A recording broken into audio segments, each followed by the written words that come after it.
Hi guys. चलो आज कढ़ी पकौड़ा बनाएं। सबसे पहले हम प्याज के कुछ पकौड़े बना लेंगे और उन्हें साइड रख देंगे जब तक पूरी तरह से कढ़ी नहीं बनती।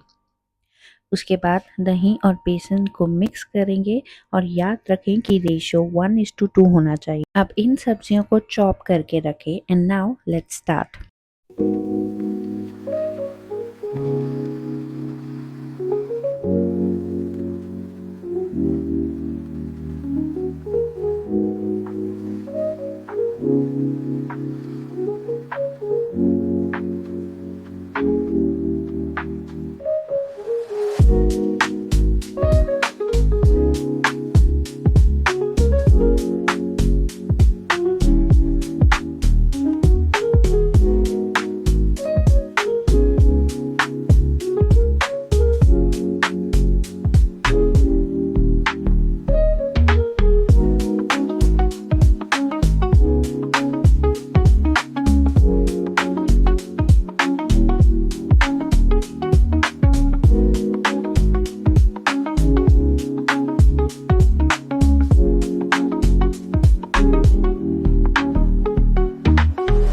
A few moments later.